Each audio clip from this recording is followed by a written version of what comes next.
Iran ने अब तक का सबसे बड़ा हमला किया है अमेरिका के बेस पर, खास तौर पर जॉर्डन में। और ईरान की जो डांसिंग मिसाइल कहते हैं, जिसे जिगजैग मिसाइल्स भी कहा जा रहा है, उस डांसिंग मिसाइल ने ऐसी तबाही मचाई है जॉर्डन में, जिसके अब जो तस्वीरें सामने आ रही हैं और जो ईरान दावे कर रहा है उसके मुताबिक देखिए, ईरान ने बहुत बड़ा दावा किया है। ईरान ने यह कहा है कि जॉर्डन में दर्जनों अमेरिकी सोल्जर्स मार दिए गए हैं।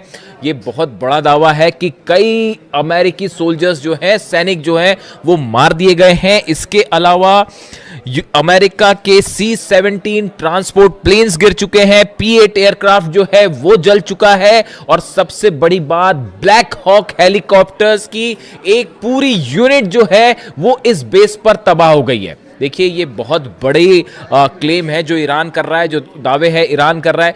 ईरान की तरफ से पहले भी जो दावे हुए, देखिए वो धीरे धीरे सच साबित हो रहे हैं।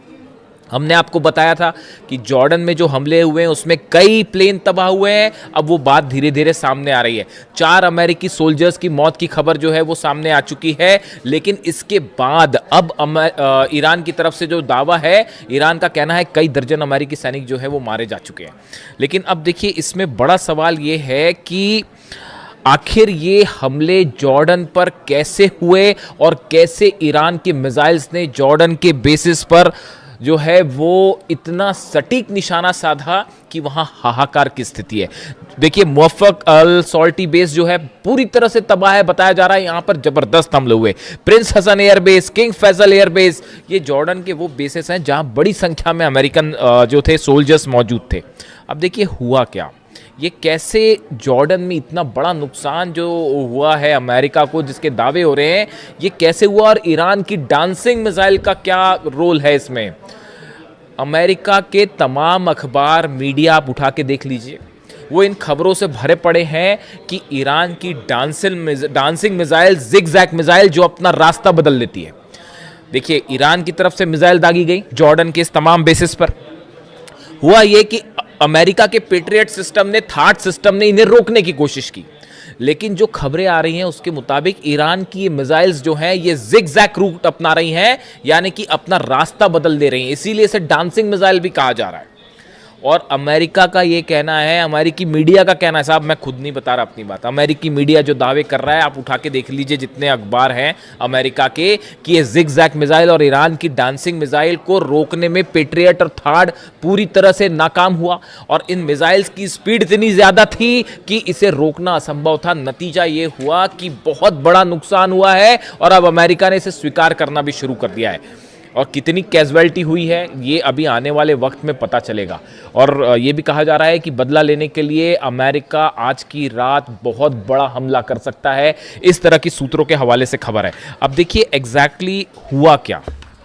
हुआ ये कि अमेरिका के जो फॉरवर्ड बेसिस में से शामिल हैं कुवैत और बहरीन, ये दोनों जगह से अमेरिका के फाइटर जेट्स टेक ऑफ कर रहे थे ईरान पर हमला करने के लिए, जो अभी दूसरे दौर के हमले शुरू हुए इस पर।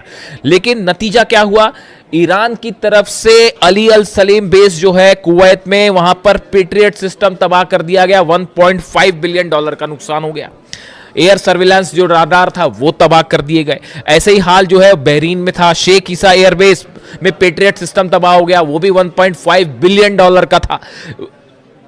सवाल ये था कि अब ये हमले जो है, जब ये फॉरवर्ड बेसिस पर नहीं रोके जा रहे थे, तो यहां मौजूद जितने F-35 जेट्स थे, F-18 जेट्स यहां पे खड़े हुए थे बहरीन में और कुवैत में, इन सब पर खतरा मंडरा रहा था। इनसे बचने के लिए C-17, P-8 और ये जितने F-35 F-18 जेट्स थे, इनको हटा के जॉर्डन ले जाया गया। इनको हटा के जॉर्डन ले जाया गया। जॉर्डन से ईरान की दूरी ज़्यादा है बजाय कुवैत के और बहरीन के। तो इन हालात में इनको जॉर्डन ले जाया गया। अब जॉर्डन जो है वो मुख्य सेंटर बन गया ईरान के अगेंस्ट हमलों का, और जितने जेट्स टेक ऑफ कर रहे थे वो जॉर्डन से टेक ऑफ कर रहे थे। और जो अलग अलग हमले हुए, खासतौर पर ईरान के ब्रिज पर हमले हुए, टनल्स पर हमले हुए और एनर्जी सेंटर्स पर हमले हुए, उसका नतीजा ये था कि ईरान ने पलटवार शुरू किया। और सबसे बड़ा जो टर्निंग पॉइंट था वो ईरान शहर में जो ईरान के सैनिकों पर हमला किया गया, वहाँ से ईरान की सेना का गुस्सा भड़क गया और अब निशाने पर आ गए जॉर्डन के बेसिस। यानी बहरीन और कुवैत से बड़े हमले शुरू हो गए जॉर्डन पे। और ईरान ने, देखिए मैंने आपको पहले ही कहा था कि जैसे जैसे जंग आगे बढ़ेगी ईरान अपनी सबसे खतरनाक मिसाइल्स निकाल के हमले शुरू कर देगा। अब पेट्रियट और थार्ड लगे हुए हैं, सबको पता था कि पूरा जोर लगा दिया अमेरिका ने जॉर्डन में अपने बेसेस बचाने के लिए। लेकिन हुआ क्या, ईरान की तरफ से डांसिंग मिसाइल्स फायर कर दी गई और उन बेस को तबाह कर दिया गया। अब अमेरिका हैरान, अमेरिका के जितने एक्सपर्ट्स थे वो हैरान कि भाई ये हमले हो कैसे गए, ये जिगजैग मिसाइल्स कहाँ से आ गई। और आप देखिए इतनी लंबी जंग चली, तमाम हमले हुए अमेरिका की तरफ से। डोनाल्ड ट्रंप ये दावे करते फिर रहे हैं कि भाई 70% मिसाइल ख़त्म हो गई है और 90% मिसाइल ख़त्म हो गई है। मेरे से भी दर्शक अक्सर ये सवाल पूछते हैं कि क्या ईरान की मिसाइल सब खत्म हो गई है, जैसा दावे डोनाल्ड ट्रंप कह रहे हैं। मैं आपको फिर से इस बात को रिपीट कर रहा हूँ, ईरान के पास कितनी मिसाइल्स हैं या तो अहमद वाहिदी साहब जानते होंगे आरजीसी चीफ, या अली खामेनी साहब जानते थे। इनके अलावा हकीकत क्या है कोई नहीं जानता। ईरान में कितने मिसाइल सिटीज हैं, इसी दिन के लिए अली खामेनी साहब ने अपनी सेना को तैयार किया था, इसी दिन के लिए तैयार किया था। और उसका नतीजा देखिए, आज दुनिया की सबसे बड़ी ताकतें जो हैं वो ईरान के सामने घुटनों पर हैं, अपने बेसिस नहीं बचा पा रहे, खाड़ी देश जल रहे हैं और सिर्फ आप जो है कुछ नहीं कर सकते, हेल्पलेस स्थिति में खड़े। तो हुआ ये, जहां पर हमने बात छोड़ी कि पीछे कर लिया गया, अब ये डांसिंग मिसाइल्स फायर हुई। अब अमेरिका में चर्चा शुरू हुई कि भाई यहां तो दावे कर रहे थे ट्रंप की सब खत्म हो गया, फिर ये मिसाइल्स कहां से आ गई। तो अब वो एक नई थ्योरी लगाई गई कि भाई ये मिसाइल्स जो है रूस ने दी हैं, ये मिसाइल्स जो है वो चाइना ने दी है, मिसाइल की टेक्नोलॉजी चाइना ने दी है। मेरे से भी कई लोगों ने इस बारे में सवाल पूछा कि जो खबरें छप रही हैं अमेरिका में कि रूस और चीन मिसाइल दे रहा है और उसके ज़रिए ईरान हमले कर रहा है, आपकी क्या राय है? आप मेरी राय सुन लीजिए, मैं क्या कह रहा हूँ। ईरान को मिसाइल टेक्नोलॉजी में किसी की मदद लेने की ज़रूरत नहीं है।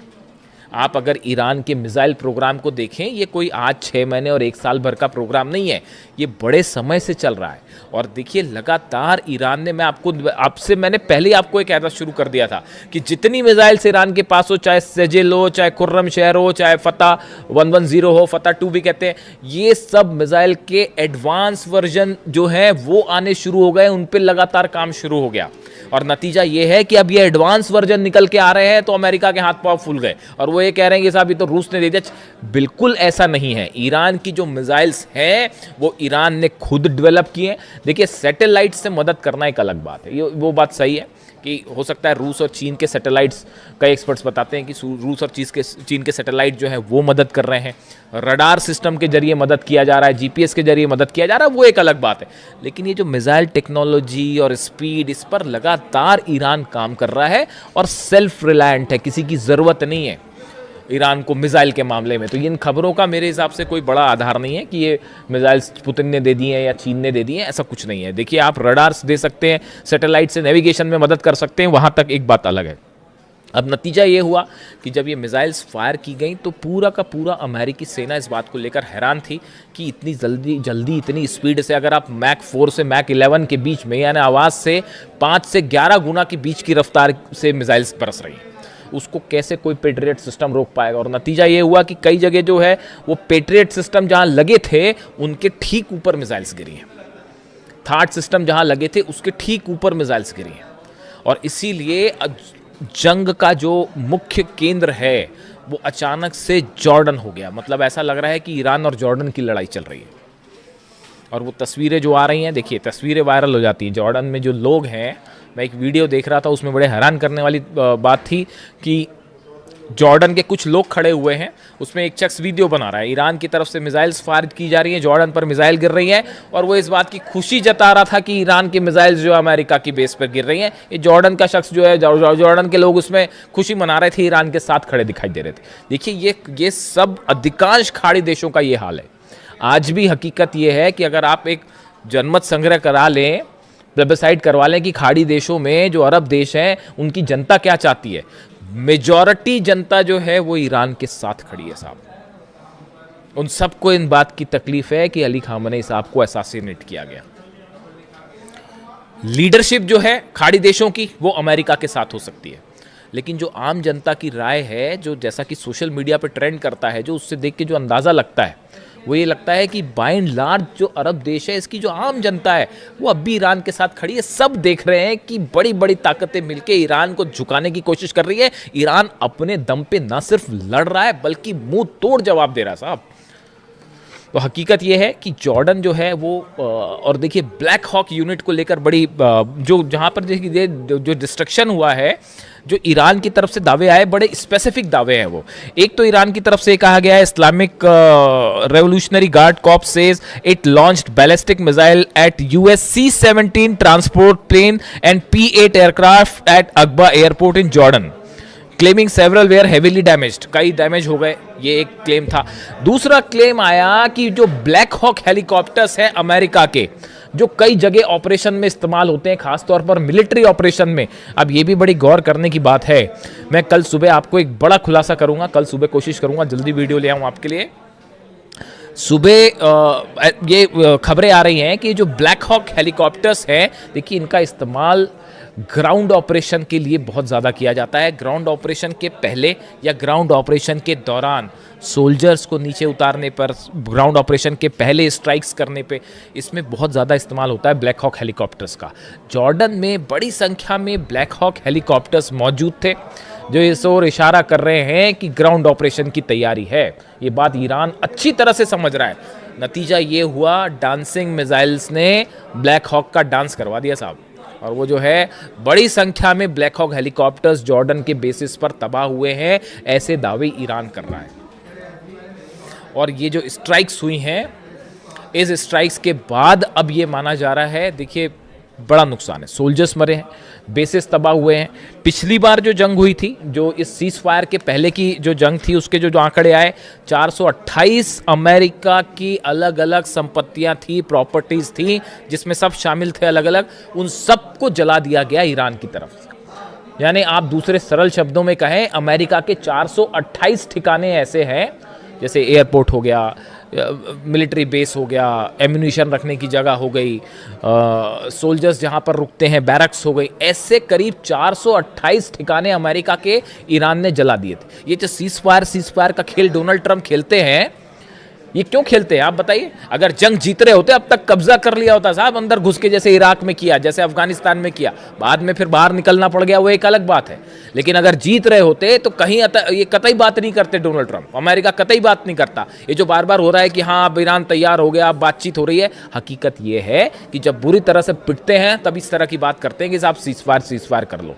बड़े सारे एक्सपर्ट्स की ये राय है कि अमेरिका तब सीज फायर की बात करता है या टॉक्स की बात तब करता है जब ऐसा लगता है कि हारने लगा, और एक बार फिर वही स्थिति बनने लग गई है। जितना नुकसान हुआ है, देखिए ये बात साफ है, आप एयर स्ट्राइक्स करके ईरान को नहीं दबा सकते, नहीं हरा सकते, हराने का कोई सवाल ही नहीं है। अब हॉर्मूज में 2 जहाज देखा आपने किस तरह से ठोक दिए फिर से, तो हॉर्मूज पूरी तरह से ईरान के कंट्रोल में है। और अब खाड़ी देशों में बड़े missiles, dancing missiles, zigzag missiles, जिनका इस्तेमाल हो रहा है, इसकी कोई काट किसी के पास नहीं है। और अमेरिका के plane, Black Hawk helicopters, C-17 transport plane, सब के सब आग के हवाले हैं। आज की रात भयानक हमले होने वाले, इसमें कोई शक नहीं है। ईरान भी तैयार है और देखते हैं अमेरिका की तरफ से क्या स्ट्राइक होती है। जो भी अपडेट होगा पहुंचाऊंगा आप तक। Thank you so much.